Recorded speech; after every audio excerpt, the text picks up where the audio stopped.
Sometimes Margot Robbie slaps people to get her way. Other times, she just writes a nice letter. This is the story of her journey from down under to the top of the world.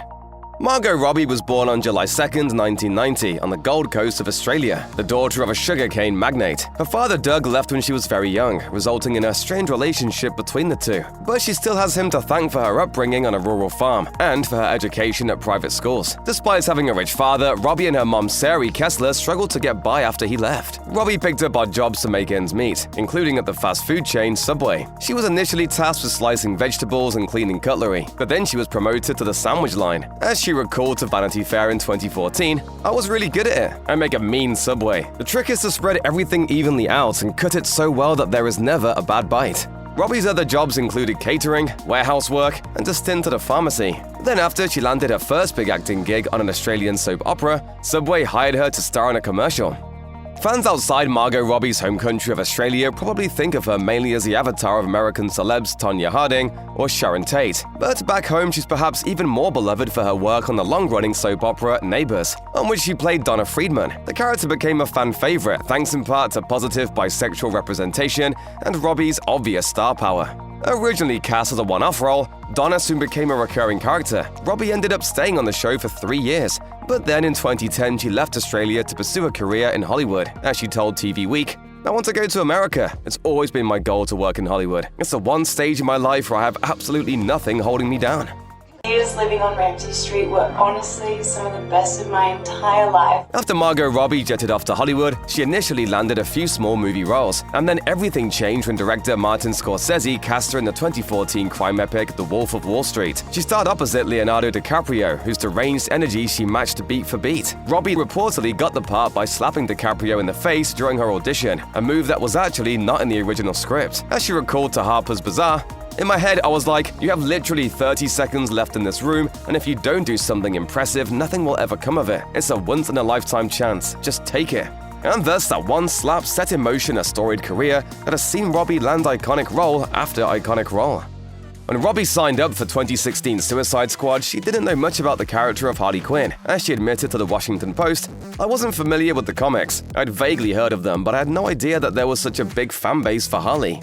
Nevertheless, her take on Harley was a hit, and the character was even reportedly the most Googled Halloween costume of 2016. It was a significant departure from earlier versions of Harley, as her outfit consisted of fishnets, a studded belt, and a ripped t-shirt reading "Daddy's Little Monster." Though she initially had no plans to play Harley again, Robbie leapt at the opportunity to redeem the character with a feminist spin in 2020's Birds of Prey. She was also an executive producer this time around, as she noted to Rotten Tomatoes, "I thought it would be great for the character, and I thought the industry needed a girl gang action film." Plenty of fans fell in love with Robbie's version of Harley Quinn in Suicide Squad, but if it weren't for the actress's intense dedication, that could have been the last time any of us saw the character on screen. So when it came time to bring her back for Birds of Prey, she put in the work to really make it memorable. The movie was less of a sequel to Suicide Squad and more of a companion piece exploring Harley's own offbeat life, and it forced Robbie to work in multiple roles at once. As one of the founders of Lucky Chap Entertainment, she also served as one of the movie's producers. She ultimately went above and beyond, getting all the pieces together to make the film a reality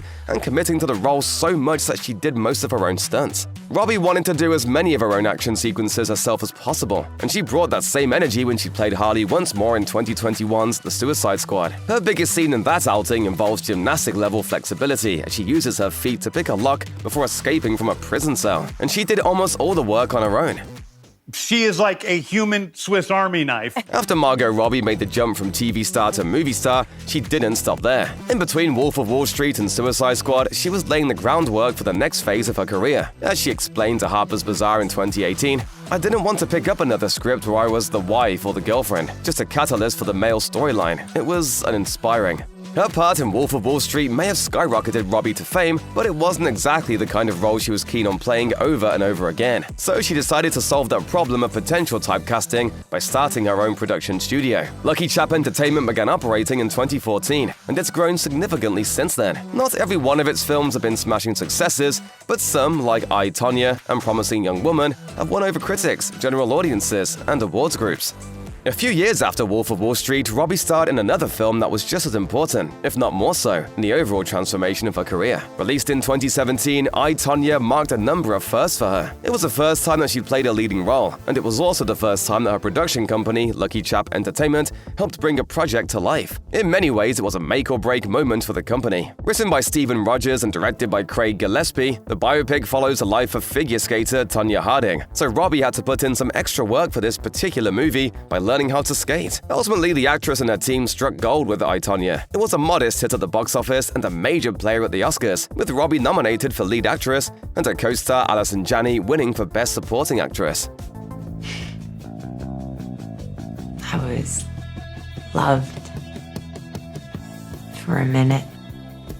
Based on true stories, 2019's Bombshell explores a culture of sexual harassment that proliferated at Fox News under CEO Roger Ailes. Several of the roles are based on actual people, but Margot Robbie's part of Kayla was a composite character with multiple real-life inspirations. Robbie has admitted that Bombshell was something of a wake-up call for her. As she told Variety in November 2022, "I realized that I, as a person with an established position in the industry, financially set up and self-sufficient, I didn't know the definition of sexual harassment, and that's shocking." Robbie also told Entertainment Weekly that she had a tough time getting inside Kayla's head, and when she was on set, the work didn't get any easier, as she put it. The emotional side was difficult in a different kind of way. All of that hard work ultimately paid off though, with Bombshell earning Robbie her second Oscar nomination. Margot Robbie is a massive fan of director Quentin Tarantino. Way back before she broke big, she made a plan to write him a letter when she felt that she was ready to star in one of his films. That moment came in 2017, after she saw her own performance in I, Tonya. So she finally wrote that letter that she'd been thinking about for years, and it just so happened to land in front of Tarantino as he was beginning to think about casting for his next movie, 2019's Once Upon a Time in Hollywood. Robbie didn't know it at the time, but several of Tarantino's friends had already floated her name for the role of Sharon Tate, and so he reached out and invited Robbie to his home, where she spent hours reading through the script he'd just finished. By the time she was done, she was ready to play the role, and he was more than willing to offer it to her. I'm in the movie. I'm Sharon Tate. As an actor, producer, and business owner, Margot Robbie doesn't exactly have much time to herself, but she does have a plan for what to do when work finally comes to an end. As she admitted to Vogue in 2023, "All I want to do is live on a train." Robbie derives quite a bit of joy in sitting back and staring out the window while a train rolls through the countryside. In 2022, she and her husband, Tom Ackley, took a ride on the Orient Express, which had been a long-time goal of Robbie's. She even spent the trip watching the 1974 movie version of Murder on the Orient Express and seeing how her travels compared. As it turns out, an obsession with trains might be a bit of a family trait. Back in 2019, Robbie took a trip back to her native Australia to spend some time with her sister. Rather than relaxing by a pool, they hopped on board the country's famous GAN train, which makes a 4-day trip to the Australian Outback. Margot Robbie has already gotten to work with some of her biggest Hollywood heroes, like Martin Scorsese and Quentin Tarantino, but she hasn't quite crossed every dream partnership off her wish list. In a 2022 Vanity Fair profile, she mentioned some notable directors she'd like to work with, including Paul Thomas Anderson, Bong Joon-ho, and Celine Sciamma. At this point in her career, it's hard to imagine that Robbie would have much difficulty getting to work with anyone else she wants. She's one of the biggest stars in Hollywood, and as a producer at Lucky Chap Entertainment, she has plenty of say about what project she's going to work on next, after all.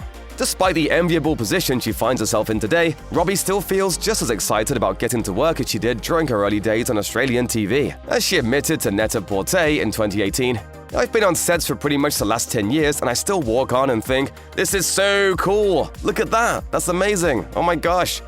Margot Robbie might seem like the perfect actress to play Barbie, but that decision wasn't always obvious to her. As she admitted to Vogue in May 2023, "This is going to sound stupid, but I really didn't even think about playing Barbie until years into developing the project." Robbie's work on the Barbie movie actually began from a producer's perspective. She didn't really have much of a personal history with the Mattel toys, so it wasn't exactly something she'd been dreaming of her whole life.